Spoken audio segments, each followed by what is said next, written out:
Well, coming up on today's program, you can discover how to have the most fulfilling life possible. Stay with us because it's next.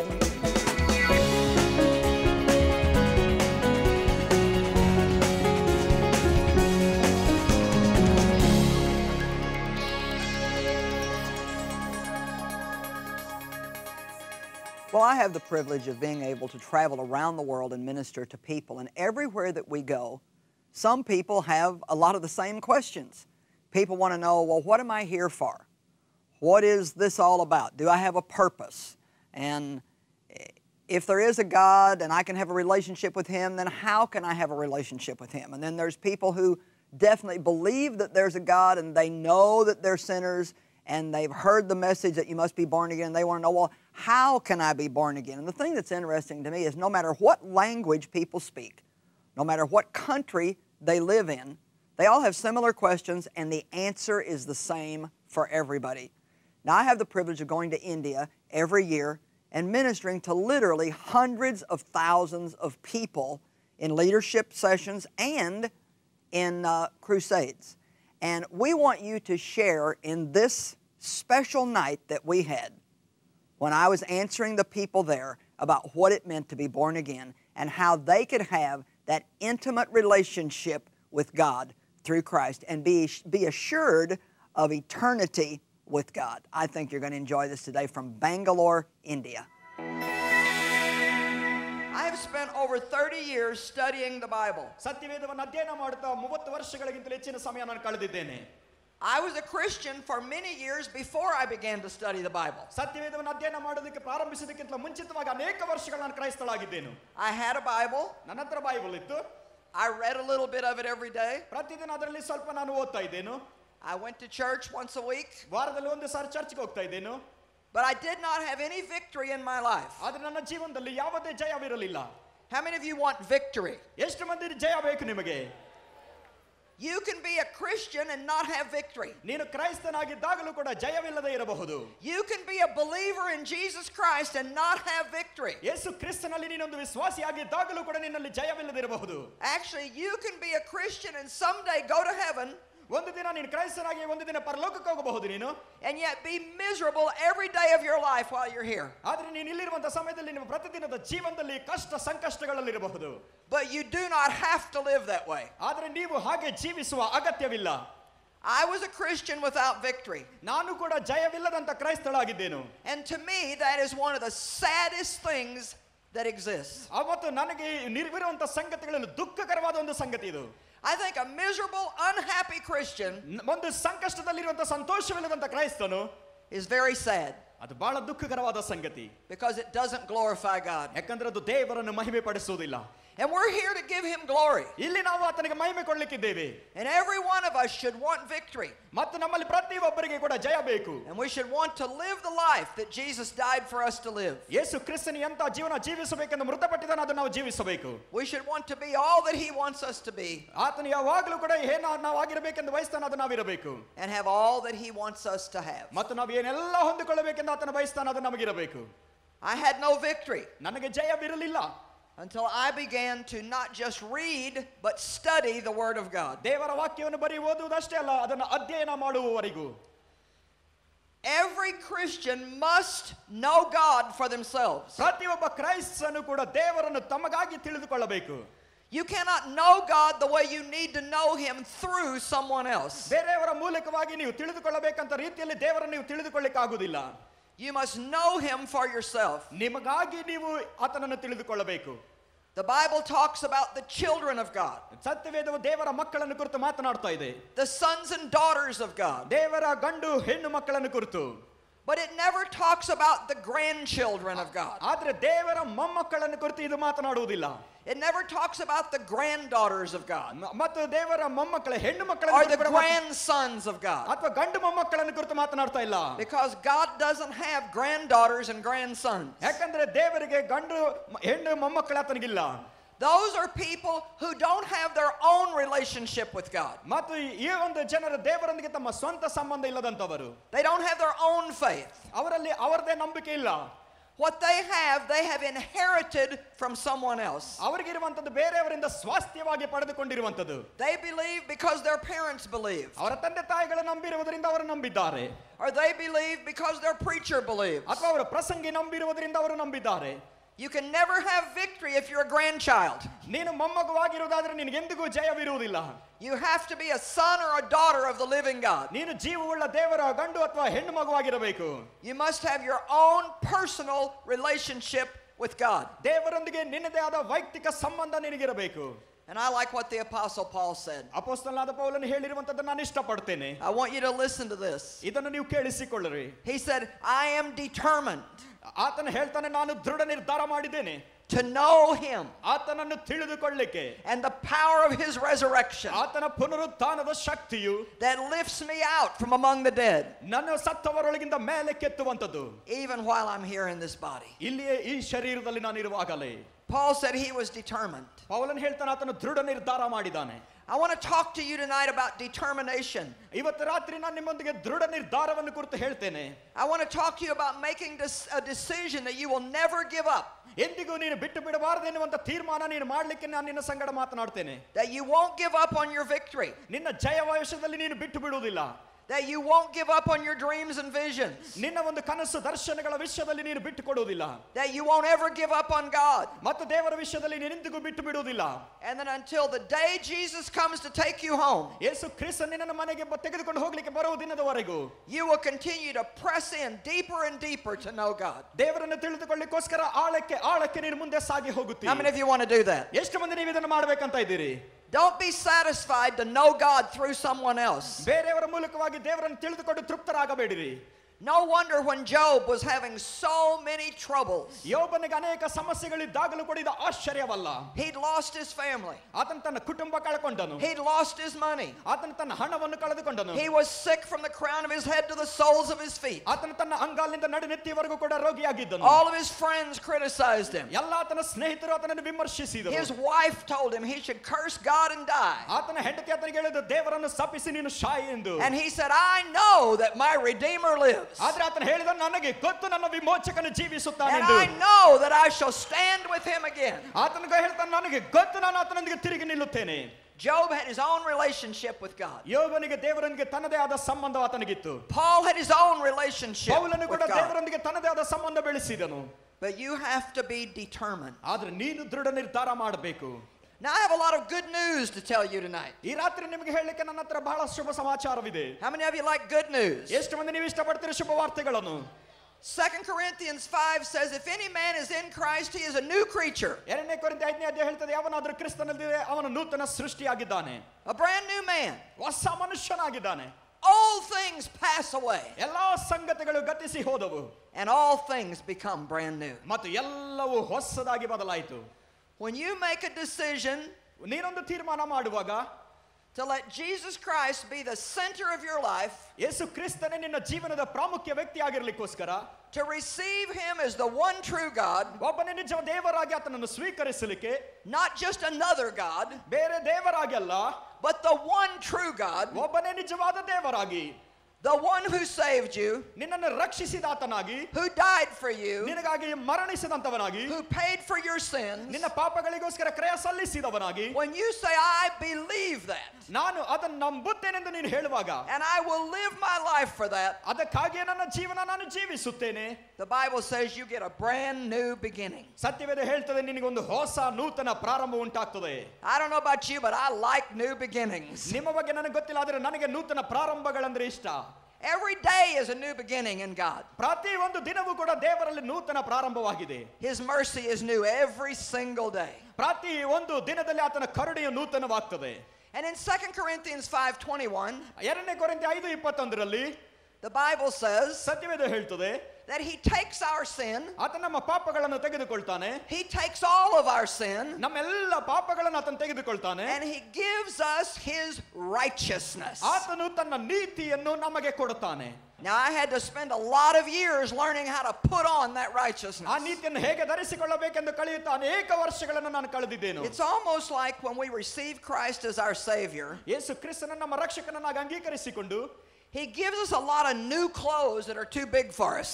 ಮತ್ತು ನಮಗೆ ಒಂದು ನೂತನ ವಸ್ತ್ರಗಳನ್ನು ಆತನು ಕೊಡ್ತಾನೆ, ಬಹಳ ದೊಡ್ಡದಾಗಿರುವಂತದ್ದು. And we have to kind of grow into them. ಅದರೊಳಗೆ ನಾವು ಬೆಳೀಲಿಕ್ಕೆ ಪ್ರಾರಂಭಿಸಬೇಕು. We're new creatures. ನೂತನ ಸೃಷ್ಟಿ ನಾವಾಗಿದ್ದೇವೆ. We've been made right with God. ದೇವರೊಂದಿಗೆ ನಾವು ಸರಿ ಮಾಡಲ್ಪಟ್ಟಿದ್ದೇವೆ. The Bible says in Ephesians 2:8-9, ಎಫೆಸ 2:8-9 ಸತ್ಯವೇದ ಹೇಳ್ತದೆ, by grace are you saved through faith. ಕೃಪೆಯಿಂದ ನಂಬಿಕೆಯ ಮೂಲಕವಾಗಿ ನೀವು ರಕ್ಷಣೆ ಹೊಂದಿದಿರಿ. Any person tonight can come to Christ. ಯಾವುದೇ ವ್ಯಕ್ತಿ ರಾತ್ರಿ ಕ್ರಿಸ್ತನ ಬಳಿಗೆ ಬರಬಹುದು. You can come just as you are. ನೀವಿದ್ದ ಹಾಗೆ ನೀವು ಬರಬಹುದು. Because you're saved by grace and mercy, not works. ಯಾಕಂದ್ರೆ ನೀವು ಕೃಪೆಯಿಂದ ಕರುಣೆಯಿಂದ ರಕ್ಷಿಸಲ್ಪಟ್ಟಿದ್ರಿ, ಕಾರ್ಯಗಳಿಂದ ಕೆಲಸಗಳಿಂದಲ್ಲ. And then finally Ephesians 2:10 says, ಮತ್ತು ಆಮೇಲೆ ಎಫೆಸ 2:10 ಕೊನೆಯದಾಗಿ ಹೇಳ್ತದೆ, that we are recreated in Christ Jesus. ಕ್ರಿಸ್ತ ಯೇಸುವಿನಲ್ಲಿ ನಾವು ಪುನಃ ಸೃಷ್ಟಿಸಲ್ಪಟ್ಟಿದ್ದೇವೆ. Born anew. ಹೊಸದಾಗಿ, that we might do the good works that God has prearranged. ದೇವರು ಮೊದಲೇ ಸಿದ್ಧ ಮಾಡಿರುವಂತಹ ಒಳ್ಳೆ ಕೆಲಸಗಳನ್ನು ನಾವು ಮಾಡಲಿಕ್ಕೋಸ್ಕರ, and live the good life ಒಳ್ಳೆ ಜೀವನ ಜೀವಿಸಲಿಕ್ಕಾಗಿ, that he predestined us to live. ಆತನ ಮೊದಲೇ ನಾವು ಜೀವಿಸಬೇಕೆಂದು ನಿರ್ಧರಿಸಿರುವ ಹಾಗೆ. Now in those 4 scriptures, ಆ ಒಂದು 4 ವಚನಗಳಲ್ಲಿ is enough good news ಸಾಕಷ್ಟು ಶುಭವಾರ್ತೆ ಇದೆ to keep us excited the rest of our life. ನಮ್ಮ ಜೀವನದ ಉಳಿದ ಎಲ್ಲ ದಿನಗಳಲ್ಲೂ ಉತ್ಸಾಹಭರಿತರಾಗಿರಲಿಕ್ಕೆ. We're new creatures. ನಾವು ನೂತನ ಸೃಷ್ಟಿ. We're right with God. ನಾವು ದೇವರೊಂದಿಗೆ ಸರಿ ಮಾಡಲ್ಪಟ್ಟಿದ್ದೇವೆ. We're saved by grace and mercy. ಕೃಪೆ ಕರುಣೆಗಳಿಂದ ನಾವು ರಕ್ಷಿಸಲ್ಪಟ್ಟಿದ್ದೇವೆ. We don't have to earn it, it's a free gift. ಅದನ್ನು ನಾವು ಉಚಿತ ವರವಾಗಿ ಸಂಪಾದಿಸಬೇಕಾಗಿಲ್ಲ. God has arranged for us to have a good life. ಮತ್ತು ನಾವು ಒಳ್ಳೆ ಜೀವನ ಜೀವಿಸಲಿಕ್ಕಾಗಿ ದೇವರು ಸಿದ್ಧಪಡಿಸಿದ್ದಾನೆ. So what are we going to do about it? ಈಗ ನಾವು ಅದರ ಬಗ್ಗೆ ಏನು ಮಾಡಲಿಕ್ಕಿದ್ದೇವೆ? What are we going to do with this good news? ಈ ಶುಭ ವಾರ್ತೆಯೊಂದಿಗೆ ನಾವು ಏನು ಮಾಡಲಿಕ್ಕಿದ್ದೇವೆ? I've decided that I'm going to be determined. ನಾನು ತೀರ್ಮಾನ ಮಾಡಿದೆ, ನಾನು ದೃಢ ನಿರ್ಧಾರವುಳ್ಳವಳಾಗಿರ್ತೇನೆ. That I'm never going to give up. ನಾನು ಎಂದಿಗೂ ಬಿಟ್ಟು ಬಿಡುವುದಿಲ್ಲ. As long as I'm on this earth. ಎಲ್ಲಿವರೆಗೂ ನಾನು ಈ ಭೂಮಿ ಮೇಲೆ ಇರ್ತೇನೋ. As long as I can breathe. ಎಲ್ಲಿವರೆಗೂ ನಾನು ಉಸಿರಾಡಲಿಕ್ಕೆ ಆಗ್ತದೋ. I'm never going to give up. ನಾನು ಎಂದಿಗೂ ಬಿಟ್ಟು ಬಿಡುವುದಿಲ್ಲ. Working with the Holy Spirit. ಪವಿತ್ರಾತ್ಮನೊಂದಿಗೆ ಕೆಲಸ ಮಾಡುತ್ತಾ. So I can have what Jesus died for me to have. ನಾನು ಏನನ್ನು ಹೊಂದಬೇಕೆಂದು ಯೇಸು ಮೃತಪಟ್ಟಿದ್ದಾನೆ ಅದನ್ನು ನಾನು ಹೊಂದಿಕೊಳ್ಳುವಂತೆ. And I'm never going to stop. ನಾನು ಎಂದಿಗೂ ನಿಲ್ಲಿಸುವುದಿಲ್ಲ. Till I draw my last breath. ನಾನು ಕೊನೆಯ ಉಸಿರನ್ನು ಎಳೆಯುವವರೆಗೂ ಕೂಡ. I'm never going to stop. ನಾನು ಎಂದಿಗೂ ನಿಲ್ಲಿಸುವುದಿಲ್ಲ. Telling precious people like you. ನಿಮ್ಮ ಹಾಗೆ ಇರುವಂತಹ ಅಮೂಲ್ಯವಾದಂತ ಜನರು. The good news of the gospel of Jesus Christ. ಯೇಸು ಕ್ರಿಸ್ತನ ಒಂದು ಶುಭ ವಾರ್ತೆಯನ್ನು ಕೇಳುವ ಹಾಗೆ. He loves you and has a good plan for your life. ಆತ ನಿಮ್ಮನ್ನು ಪ್ರೀತಿ ಮಾಡ್ತಾನೆ ಮತ್ತು ಆತನ ಹತ್ರ ನಿಮಗೋಸ್ಕರ ಒಳ್ಳೆ ಆಲೋಚನೆ ಇದೆ. I've just given you the best news you could ever possibly have. ನೀವು ಜೀವನದಲ್ಲಿ ಹೊಂದಲಿಕ್ಕೆ ಸಾಧ್ಯವಾಗದಿರುವಂತಹ ಉತ್ತಮವಾದ ವಾರ್ತೆಯನ್ನು ನಾನು ನಿಮಗೆ ಕೊಡ್ತಾ ಇದ್ದೇನೆ. God has prearranged for your victory. ನಿನ್ನ ಜಯಕ್ಕಾಗಿ ದೇವರು ಮೊದಲೇ ಸಿದ್ಧ ಮಾಡಿಟ್ಟಿದ್ದಾನೆ. All things have passed away and all things are made brand new. ಎಲ್ಲಾ ಸಂಗತಿಗಳು ಗತಿಸಿ ಹೋಗಿ ಎಲ್ಲವೂ ನೂತನವಾಯಿತು. But determination, ಆದರೆ ದೃಢ ನಿರ್ಧಾರ, being determined, ದೃಢ ನಿರ್ಧಾರವುಳ್ಳವರಾಗಿರಲಿಕ್ಕೆ, is something that is only between you and God. ಅದು ಒಂದು ಸಂಗತಿ ನಿಮಗೂ ಮತ್ತು ದೇವರಿಗೆ ಮಧ್ಯ ಮಾತ್ರ ಇರುವಂತದ್ದು. Why can you line up 10 people that all have the same problem? ಒಂದೇ ಸಮಸ್ಯೆಗಳಿರುವಂತಹ 10 ಜನರನ್ನು ನೀವು ಇಡಬಹುದು ಸಾಲಾಗಿ. And all 10 of them will receive Christ. ಎಲ್ಲ 10 ಜನರು ಕ್ರಿಸ್ತನನ್ನು ಅಂಗೀಕರಿಸಿದ್ದಾರೆ. But 10 years from now, ಆದರೆ ಇಂದಿನಿಂದ 10 ವರ್ಷಗಳಲ್ಲಿ only one is still hanging in there. ಒಂದು ವ್ಯಕ್ತಿ ಮಾತ್ರ ಇನ್ನೂ ಅಲ್ಲೇ ಅಂಟಿಕೊಂಡಿದ್ದಾನೆ. Only one really makes progress. ಒಂದು ವ್ಯಕ್ತಿ ಮಾತ್ರ ನಿಜವಾಗಿ ಬೆಳೀತಾ ಇರ್ತಾನೆ. Why? ಯಾಕೆ? It's not God's fault. ಅದು ದೇವರ ತಪ್ಪಲ್ಲ. We can't even really say it's the devil's fault. ಮತ್ತು ನಿಜವಾಗಿ ಕೂಡ ಅದು ಸೈತಾನನ ತಪ್ಪೆಂದು ನಾವು ಹೇಳಲಿಕ್ಕೆ ಆಗಲ್ಲ. Because God gives us the ability that we need to live in victory. ಯಾಕಂದ್ರೆ ದೇವರು ನಮಗೆ ಜಯದಲ್ಲಿ ಜೀವಿಸಲಿಕ್ಕೆ ಬೇಕಾಗಿರುವಂತಹ ಸಾಮರ್ಥ್ಯವನ್ನು ಕೊಡ್ತಾನೆ. There's something inside the man. ಮನುಷ್ಯನ ಒಳಗಡೆಯಲ್ಲಿ ಒಂದು ಸಂಗತಿ ಇದೆ. Something inside the woman. ಸ್ತ್ರೀಯ ಒಳಗಡೆಯಲ್ಲಿ ಒಂದು ಸಂಗತಿ ಇದೆ. That in the midnight hour, ಮಧ್ಯರಾತ್ರಿಯ ಸಮಯದಲ್ಲಿ, behind closed doors, ಬಾಗಿಲುಗಳು ಮುಚ್ಚಿರುವಾಗ, when the preacher's not preaching, ಪ್ರಸಂಗಿಸದೇ ಇರುವಾಗ, and the worship leader's not singing, ಆರಾಧನೆ ನಾಯಕರುಗಳು ಹಾಡು ಹಾಡದೇ ಇರುವಾಗ, and you've got all your problems, ನಿನ್ನೆಲ್ಲ ಸಮಸ್ಯೆಗಳು ನಿನಗಿವೆ, and you're tempted to give up, ನಿನಗೆ ಬಿಟ್ಟು ಬಿಡುವ ಶೋಧನೆ ಬರ್ತದೆ. that's when you have to dig down deep inside of you. ಅದಕ್ಕೋಸ್ಕರ ನಿನ್ನ ಒಳಗಡೆ ಆಳಕ್ಕೆ ನೀನು ಅಗೆಯಬೇಕು. And you have to make the decision that only you can make. ನೀನು ಮಾತ್ರ ಮಾಡಲಿಕ್ಕೆ ಆಗುವಂತ ತೀರ್ಮಾನ ನೀನು ಮಾಡಬೇಕು. Will I give up? ನಾನು ಬಿಟ್ಟು ಬಿಡ್ತೇನಾ? Or will I go on with God? ಆದ್ರೆ ದೇವರೊಂದಿಗೆ ನಾನು ಮುಂದೆ ಸಾಗಿ ಹೋಗ್ತೇನಾ? Will I give up? ನಾನು ಬಿಟ್ಟು ಬಿಡುತ್ತೇನೋ? Or will I go on with God? ಅಥವಾ ದೇವರೊಂದಿಗೆ ನಾನು ಮುಂದೆ ಸಾಗಿ ಹೋಗ್ತೀನಾ? I decided to go on with God. ನಾನು ತೀರ್ಮಾನ ಮಾಡಿದ್ದೇನೆ ದೇವರೊಂದಿಗೆ ಸಾಗಿ ಹೋಗಬೇಕೆಂದು. And I want to tell you that it's worth it. ಮತ್ತು ನಾನು ನಿಮಗೆ ಹೇಳ್ತೇನೆ ಅದು ಯೋಗ್ಯವಾದದ್ದೆಂದು. It's worth it. ಅದು ಯೋಗ್ಯವಾದದ್ದು. It's worth it to have victory. ಜಯವನ್ನು ಹೊಂದುವಂತದ್ದು ಅದು ಯೋಗ್ಯವಾಗಿದೆ. You see, I used to worry and now I don't. ನನ್ನ ಒಂದು ಸಂಗತಿಯಲ್ಲಿ ನಾನು ಅದನ್ನು ನೋಡಿದೆನು. I spent years under condemnation, but now I'm free from that. ವರ್ಷಗಳಲ್ಲಿ ನಾನು ದೋಷಾರೋಪಣೆಯಲ್ಲಿ ಇದ್ದೇನೆ, ಆದರೆ ಈಗ ನನಗೆ ಬಿಡುಗಡೆ ಆಗಿದೆ. I hated myself. ಅದನ್ನು ನಾನೇ ದ್ವೇಷಿಸಿದ್ದೇನು. And now I like myself. ಆದರೆ ಈಗ ನಾನು ಪ್ರೀತಿ ಮಾಡ್ತೇನೆ. I compared myself with other people. ಬೇರೆ ಜನರೊಂದಿಗೆ ನನ್ನನ್ನು I ಹೋಲಿಸಿಕೊಂಡಿದ್ದೇನೆ. worried about what people thought. ಜನರು ಏನಂದುಕೊಳ್ತಾರೆ ಅಂತ ನಾನು ಚಿಂತೆ ಮಾಡಿದೆನು. Now I just don't care. ಆದರೆ ಈಗ ನಾನು ಯಾರನ್ನು ತಲೆ ಕೆಡಿಸಿಕೊಳ್ಳುವುದಿಲ್ಲ. Because I get up every day and love God and do the best I can. ಮತ್ತು ಪ್ರತಿದಿನ ನಾನು ಎದ್ದಾಗ ದೇವರನ್ನು ಪ್ರೀತಿಸಿ ಆತನಿಗೆ ಮೆಚ್ಚುಗೆ ಆಗುವಂತದನ್ನು ಮಾಡ್ತೇನೆ. Someone asked me this afternoon if I was nervous about coming here tonight. ಈ ಮಧ್ಯಾಹ್ನದಲ್ಲಿ ಯಾರು ನನಗೆ ಕೇಳಿದರೆ ಇಲ್ಲಿಗೆ ಬರೋದಕ್ಕೆ ರಾತ್ರಿ ನಾನು ಭಯವಿದೆ ಎಂಬುದಾಗಿ. And I said no. ನಾನು ಹೇಳಿದೆ ಇಲ್ಲ. Well, how can you stand in front of this many people and not be nervous? ಇಷ್ಟೆಲ್ಲ ಜನರ ಮುಂದೆ ನಿಂತುಕೊಂಡು ನಿನ್ನಲ್ಲಿ ಭಯವಿಲ್ಲದೆ ಹೇಗಿರಬಹುದು? Well, number one, I didn't come to impress you. ಮೊಟ್ಟ ಮೊದಲನೇದಾಗಿ ನಾನು ನಿಮ್ಮನ್ನು ಮೆಚ್ಚಿಸಲಿಕ್ಕಾಗಿ ಬರಲಿಲ್ಲ. So I don't have to worry about what you think. ನೀನು ಏನು ಅಂದುಕೊಳ್ತೀರಾ ಅಂತ ನಾನು ಯೋಚನೆ ಮಾಡುವ ಅಗತ್ಯವಿಲ್ಲ. I came to love you. ನಾನು ನಿಮ್ಮನ್ನು ಪ್ರೀತಿ I came to help you. ನಾನು ನಿಮಗೆ ಸಹಾಯ ಮಾಡಲಿಕ್ಕೆ I ಬಂದಿದ್ದೇನೆ. came to tell you the truth. ನಾನು ನಿಮಗೆ ಸತ್ಯವನ್ನು ಹೇಳಲಿಕ್ಕೆ ಬಂದಿದ್ದೇನೆ. So you can be set free. ಅದರಿಂದ ನೀವು ಬಿಡುಗಡೆ ಆಗುವ ಹಾಗೆ. And I want you to dig down deep on the inside. ಅದರಿಂದ ಒಳಗಡೆಯಲ್ಲಿ ನೀವು ಆಳಕ್ಕೆ ಅಗೆಯಬೇಕೆಂದು ನಾನು I want ಬಯಸುತ್ತೇನೆ. you to take hold of the Spirit of God that's on the inside of you. ನಿನ್ನ ಒಳಗಡೆಯಲ್ಲಿ ಅಂತ ದೇವರ ಆತ್ಮನನ್ನು ನೀವು ಹಿಡಿಯಬೇಕೆಂದು And ಬಯಸುತ್ತೇನೆ. I want you to make a decision tonight. ಈ ರಾತ್ರಿ ಅದರಿಂದ ನೀವು ತೀರ್ಮಾನ ಮಾಡಬೇಕೆಂದು ನಾನು ಬಯಸುತ್ತೇನೆ. I'm not just going to be a Christian. ನಾನು ಸುಮ್ಮನೆ ಒಂದು ಕ್ರೈಸ್ತನಾಗಿರುವುದಿಲ್ಲ. I'm going to be a victorious Christian. ನಾನು ಜಯಶಾಲಿಯಾದಂತ I'm going to ಕ್ರೈಸ್ತನಾಗಿರುತ್ತೇನೆ. have what Jesus died for me to have. ನಾನು ಏನನ್ನು ಹೊಂದಲಿಕ್ಕೆ ಯೇಸು ಮೃತಪಟ್ಟಿದ್ದಾನೆ ಅದನ್ನು ನಾನು ಹೊಂದುತ್ತೇನೆ.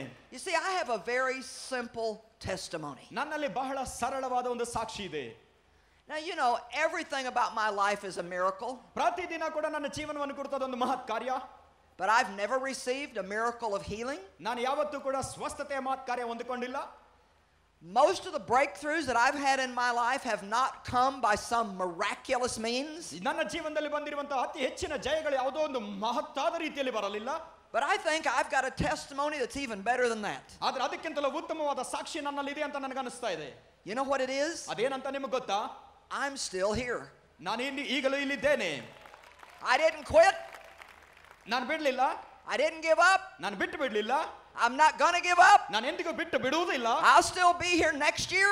ಮುಂದಿನ ವರ್ಷ ನಾನು And next year. ಮತ್ತೆ ಮುಂದಿನ ವರ್ಷ. And next year. ಮತ್ತು ಮುಂದಿನ ವರ್ಷ. Until Jesus comes to get me. ಯೇಸು ಕ್ರಿಸ್ತನು ತಿರುಗಿ ಬರುವವರೆಗೂ ಕೂಡ. This is it. ಅದೇ ಇದು. This is what I'm living for. ಅದಕ್ಕಾಗಿ ನಾನು ಜೀವಿಸ್ತಾ ಇದ್ದೇನೆ. To give glory to God. ದೇವರಿಗೆ ಮಹಿಮೆ ಸಲ್ಲಿಸಲಿಕ್ಕಾಗಿ. And I want to know, what are you going to do with your life? ಮತ್ತು ನನಗೆ ಗೊತ್ತಿಲ್ಲ ನಿಮ್ಮ ಜೀವನದ ಬಗ್ಗೆ ನೀವೇನು ಮಾಡ್ತೀರಾ ಅಂತ ಹೇಳಿ. Are you going to quit and give up? ನೀವು ಬಿಟ್ಟು ಬಿಡ್ತೀರಾ, ಅದನ್ನು ತೊರೆದು ಬಿಡ್ತೀರಾ? Or are you going to make a decision tonight? I will never give up. ಅಥವಾ ನಿಮ್ಮ ಜೀವನದಲ್ಲಿ ನಾನು ಎಂದಿಗೂ ಬಿಟ್ಟು ಬಿಡುವುದಿಲ್ಲ ಅಂತ ತೀರ್ಮಾನ ಮಾಡ್ತೀರಾ? And I want to tell you what, if you make a decision to never give up, ಎಂದಿಗೂ ಬಿಟ್ಟು ಬಿಡಬಾರದು ಅಂತ ಒಂದು ವೇಳೆ ನೀವು ತೀರ್ಮಾನ ಮಾಡುವುದಾದ್ರೆ, it doesn't matter what you don't have. ನಿಮ್ಮ ಹತ್ರ ಏನಿಲ್ಲ ಎನ್ನುವಂಥದ್ದು ಪ್ರಾಮುಖ್ಯವಲ್ಲ. You will end up walking in victory. ನೀವು ಜಯದಲ್ಲಿ ನಡೆಯುತ್ತಾ ಮುಂದೆ ಸಾಗಿ ಅದನ್ನು ಮುಗಿಸುತ್ತೀರಿ. I wish that I could come and just unzip every one of you. ಪ್ರತಿಯೊಬ್ಬರಲ್ಲಿ ಕೂಡ ಆ ಒಂದು ಸಂಗತಿಯ ಪರದೆಯನ್ನು ತೆಗಿಲಿಕ್ಕೆ ನಾನು ಆಸೆ ಪಡ್ತೇನೆ. And stuff you full of determination. ಪೂರ್ಣ ದೃಢ ನಿರ್ಧಾರದಿಂದ ನಿಮ್ಮನ್ನು ತುಂಬಿಸಲಿಕ್ಕೆ ಆಸೆ ಪಡ್ತಾ ಇದ್ದೇನೆ. And zip you back up. ಮತ್ತು ತಿರುಗಿ ಅದು ಜಿಪ್ ಹಾಕಲಿಕ್ಕೆ ಇಷ್ಟಪಡ್ತೇನೆ. And say, now get out there and drive the devil crazy. ಮತ್ತು ಸೈತಾನನ ಹುಚ್ಚನಾಗುವಂತೆ ಮಾಡಿರಿ ಅಂತ ಹೇಳ್ತಾ ಇದೆ. But the truth of the matter is, ಆದರೆ ಸಂಗತಿಯ ಸತ್ಯವೇನೆಂದರೆ, you already have on the inside of you everything you need. ನಿಮಗೆ ಬೇಕಾಗಿರುವ ಎಲ್ಲಾ ಸಂಗತಿಗಳು ಈಗಾಗಲೇ ನಿಮ್ಮ ಒಳಗಡೆ ಇದೆ. If Christ is alive in you, ಕ್ರಿಸ್ತನು ನಿನ್ನಲ್ಲಿ ಜೀವಂತ ಇರುವುದಾದ್ರೆ, you have what you need. ನಿಮಗೆ ಏನು ಬೇಕಾದ್ರೆ ನಿಮಗಿದೆ. And if he's not alive in you, ಒಂದು ವೇಳೆ ಆತ ನಿಮ್ಮಲ್ಲಿ ಜೀವಂತ ಇಲ್ಲ ಅಂದ್ರೆ, tonight ಈ ರಾತ್ರಿ you can receive him. ಆತನನ್ನು ನೀವು ಸ್ವೀಕರಿಸಿಕೊಳ್ಳಬಹುದು. And he will give you the power you need. ಆತ ನಿಮಗೆ ಬೇಕಾಗಿರುವ ಶಕ್ತಿಯನ್ನು ಆತನು ಕೊಡುತ್ತಾನೆ. And the ability that you need ನಿಮಗೆ ಬೇಕಾಗಿರುವಂತಹ ಸಾಮರ್ಥ್ಯವನ್ನು to ಆತನು have ಕೊಡುತ್ತಾನೆ. victory in your life. ನಿನ್ನ ಜೀವನದಲ್ಲಿ ಜಯವನ್ನು ಹೊಂದಲಿಕ್ಕಾಗಿ. A lot of you have made a commitment to Christ. ಕ್ರಿಸ್ತನಿಗಾಗಿ ತೀರ್ಮಾನ ಮಾಡಿರುವಂತ ನಿಮ್ಮಲ್ಲಿ ಅನೇಕರು. Many of you have not. ನಿಮ್ಮಲ್ಲಿ ಅನೇಕರಿಲ್ಲ. And I pray that no one leaves these grounds tonight ಮತ್ತೆ ನಾನು ಪ್ರಾರ್ಥಿಸ್ತೇನೆ, ಈ ರಾತ್ರಿ ಯಾರು ಈ ಮೈದಾನ ಬಿಟ್ಟು ಹೋಗುವುದಿಲ್ಲ without knowing that Jesus Christ is your Savior. ಯೇಸು ಕ್ರಿಸ್ತನು ನಿಮ್ಮ ರಕ್ಷಕನಾಗಿ ತಿಳಿದುಕೊಳ್ಳದೆ. How many of you know the Bible says all things are possible with God? ಎಷ್ಟು ಮಂದಿ ನೀವು ನಂಬ್ತೀರಿ? ಸತ್ಯವೇದ ಹೇಳ್ತದೆ ದೇವರೊಂದಿಗೆ ಎಲ್ಲಾ ಸಂಗತಿಗಳು ಸಾಧ್ಯ ಎಂದು. You know, the most important word there is a 3-letter word called all. ಮತ್ತೆ ಅಲ್ಲೊಂದು ಪ್ರಾಮುಖ್ಯವಾದ ವಚನ ಇದೆ, ಆಂಗ್ಲ ಭಾಷೆಯಲ್ಲಿ 3 ಅಕ್ಷರಗಳು, ಎಲ್ಲಾ ಎನ್ನುವಂಥದ್ದು. All things are possible with God. ದೇವರೊಂದಿಗೆ ಎಲ್ಲಾ ಸಂಗತಿಗಳು ಸಾಧ್ಯ. That means no matter what we come up against, we should never say no way. ಅದರ ಅರ್ಥವೇನೆಂದರೆ ನಾವು ಯಾವುದೇ ಸಂಗತಿ ಎದುರಿಸುವಾಗಲೂ ಇಲ್ಲ ಅಂತ ನಾವು ಹೇಳಲಿಕ್ಕೆ ಆಗುವುದಿಲ್ಲ. Don't ever say there's no way I can get that. ಮತ್ತೆ ಎಂದಿಗೂ ಹೇಳಬೇಡ್ರಿ ಯಾವುದೇ ರೀತಿಯಲ್ಲಿ ನನಗೆ ಸಿಕ್ಕುವುದಿಲ್ಲ ಅಂತ.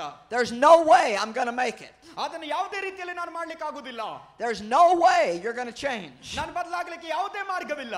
Because Jesus said, I am the way. ಯಾಕಂದ್ರೆ ಯೇಸು ಹೇಳಿದಾನೆ ನಾನೇ ಮಾರ್ಗ ಎಂದು. I am the way. ನಾನೇ ಮಾರ್ಗ. God likes determined people. ದೇವರಿಗೆ ದೃಢ ನಿರ್ಧಾರ ಮಾಡಿದವರಂದ್ರೆ ತುಂಬಾ ಇಷ್ಟ.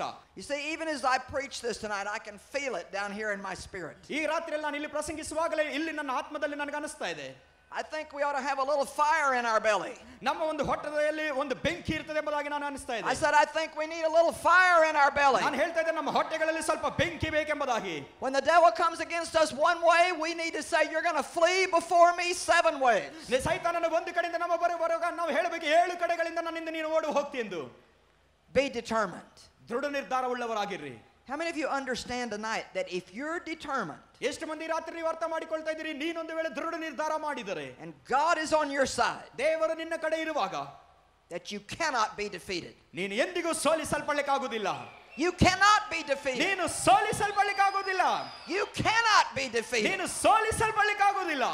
It may not be easy, ಅದೊಂದು ವೇಳೆ ಸುಲಭವಾಗಿ ಆಗಿರಲಿಕ್ಕಿಲ್ಲ, but it will be worth it. ಆದರೆ ಅದು ಯೋಗ್ಯವಾದದ್ದಾಗಿದೆ. All right, now listen, we want to give you an opportunity. ಈಗ ಕೇಳಿಸಿಕೊಳ್ಳಿರಿ, ನಾವು ನಿಮಗೊಂದು ಸದಾವಕಾಶ ಕೊಡ್ತೇವೆ. We want to give you an opportunity to make Jesus Christ the Lord of your life if you've not already done that. ಒಂದು ವೇಳೆ ನೀವು ಈಗಾಗಲೇ ಮಾಡದಿರುವುದಾದರೆ ಯೇಸು ಕ್ರಿಸ್ತ ನಿನ್ನ ಜೀವನದ ಒಡೆಯನಾಗಿ ಮಾಡಿಕೊಳ್ಳುವಂತ ಒಂದು ಸದಾವಕಾಶ ನಾವು ನಿಮಗೆ ಕೊಡ್ತಾ ಇದ್ದೇವೆ. I'm ready to not believe in just a whole bunch of gods, but one true God. ಆದರೆ ಎಲ್ಲಾ ಒಂದು ದೇವರುಗಳನ್ನೆಲ್ಲ ಒಂದು ನಿಜವಾದ ದೇವರನ್ನು. I'm ready to surrender my life to Jesus Christ. ಯೇಸು ಕ್ರಿಸ್ತನಿಗೆ ನನ್ನ ಜೀವನ ಒಪ್ಪಿಸಿಕೊಳ್ಳಲಿಕ್ಕೆ ನಾನು ಸಿದ್ಧವಾಗಿದ್ದೇನೆ. I want to be a Christian. ನಾನೊಬ್ಬ ಕ್ರೈಸ್ತರಾಗಿರಬೇಕು. I want Jesus to be my friend. ಯೇಸು ನನ್ನ ಸ್ನೇಹಿತನಾಗಿರಬೇಕು. And I want you to pray with me tonight. ಮತ್ತೆ ಈ ರಾತ್ರಿ ನೀವು ನನ್ನ ಜೊತೆಯಲ್ಲಿ ಪ್ರಾರ್ಥನೆ ಮಾಡಿರಿ. If that's you and you mean it, will you slip your hand up and let me see where you're at? ಒಂದು ವೇಳೆ ನೀವು ಇಂಥ ವ್ಯಕ್ತಿ ಆಗಿದ್ದರೆ ಕೈಯನ್ನೆತ್ತಿರಿ ಅಥವಾ ನೀವಿರುವಂತ ಸ್ಥಳದಲ್ಲಿ ಎದ್ದು ನಿಂತುಕೊಳ್ಳಿರಿ. Nice and high, let me see your hands if that's you. ಮತ್ತು ಅದು ನೀವಾಗಿದ್ರೆ ಈ ರಾತ್ರಿ ನಿಮ್ಮ ಕೈಯನ್ನು ತೋರಿಸಿರಿ. Why don't we all stand up together? ಯಾಕೆ ನಾವೆಲ್ಲರೂ ಒಟ್ಟಾಗಿ ಎದ್ದು ನಿಂತುಕೊಳ್ಳಬಾರದು? Now when you lifted your hand, if you meant it, I want you to put both hands straight up in the air. ಒಂದು ವೇಳೆ ನೀವು ಕೈಯನ್ನು ಎತ್ತಿರುವುದಾದರೆ ಅರ್ಥಪೂರ್ವಕವಾಗಿ ಇರುವುದಾದರೆ ಈಗ ಎರಡು ಕೈಗಳನ್ನು ಕೂಡ ನೇರವಾಗಿ ಮೇಲೆ ಎತ್ತಿರಿ. By doing that, you're saying, I want Christ as my Savior. ಇದನ್ನು ಮಾಡೋದ್ರ ಮೂಲಕವಾಗಿ ನೀವು ಹೇಳ್ತಾ ಇದ್ದೀರಿ ಕ್ರಿಸ್ತನು ನನ್ನ ರಕ್ಷಕನಾಗಿರಬೇಕೆಂದು. Now pray this prayer with me out loud. ಈ ಒಂದು ಪ್ರಾರ್ಥನೆಯನ್ನು ಜೊತೆಯಲ್ಲಿ ಗಟ್ಟಿಯಾಗಿ ಮಾಡಿರಿ. Don't whisper, be like Bartimaeus. Be loud. ಉಚ್ಚರಿಸಬೇಡಿರಿ, ಆದರೆ ಬಾರ್ತಿಮಾಯನಂತೆ ಜೋರಾಗಿ ಕಿರ್ಚಾಡ್ರಿ. Father God, I love you. ದೇವರೇ ನಾನು ನಿನ್ನನ್ನು ಪ್ರೀತಿ ಮಾಡ್ತೇನೆ ಅಂತ ಹೇಳ್ರಿ. I believe that Jesus is your son. ಯೇಸು ನಿನ್ನ ಮಗನೆಂದು ನಾನು ನಂಬುತ್ತೇನೆ. He died for me. ಆತ ನನಗಾಗಿ ಮೃತಪಟ್ಟಿದ್ದಾನೆ. He took my punishment. ಆತ ನನ್ನ ದಂಡನೆಯನ್ನು ಹೊಂದಿಕೊಂಡಿದ್ದಾನೆ. He paid for my sin. ನನ್ನ ಪಾಪಕ್ಕಾಗಿ ಆತನ ಕ್ರಯ ಸಲ್ಲಿಸಿದ್ದಾನೆ. I believe. ನಾನು ನಂಬುತ್ತೇನೆ. And I receive Jesus now. ಯೇಸುವನ್ನು ಈಗ ನಾನು ಸ್ವೀಕರಿಸುತ್ತೇನೆ. Right now. ಈಗಲೇ I receive Jesus. ಯೇಸುವನ್ನು ನಾನು ಸ್ವೀಕರಿಸುತ್ತೇನೆ. As my Savior. ನನ್ನ ರಕ್ಷಕನಾಗಿ. And my Lord. ನನ್ನ ಒಡೆಯನಾಗಿ. The one true God. ಒಬ್ಬನೇ ನಿಜವಾದ ದೇವರಾಗಿ. I turn away from Satan. ನಾನು ಸೈತಾನನಿಂದ ದೂರ ಹೋಗ್ತೇನೆ. I turn away from evil. ನಾನು ಕೆಟ್ಟತನದಿಂದ ಬಳಲಿ ಹೋಗಿದ್ದೇನೆ. I want to be a Christian. ನಾನು ಕ್ರೈಸ್ತನಾಗಿರಬೇಕು. Thank you, Jesus. ಯೇಸುವೇ ನಿನಗೆ ವಂದನೆ. For saving me. ನನ್ನನ್ನು ರಕ್ಷಿಸಿದ್ದಕ್ಕಾಗಿ. For living in me. ನನ್ನಲ್ಲಿ ಜೀವಿಸ್ತಾ ಇರೋದಕ್ಕಾಗಿ. Now teach me how to live for you. ಹೇಗೆ ನಿನಗಾಗಿ ಜೀವಿಸಬೇಕಂತ ಈಗ ನನಗೆ ಬೋಧಿಸು. Now I believe I'm born again. ಮತ್ತೆ ಈಗ ಕರ್ತನೇ ನೀನೆಲ್ಲ ಕಾರ್ಯ ಮಾಡು. I am a child of God. ನಾನೀಗ ದೇವರ ಮಗನಾಗಿದ್ದೇನೆ. I'm on my way to heaven.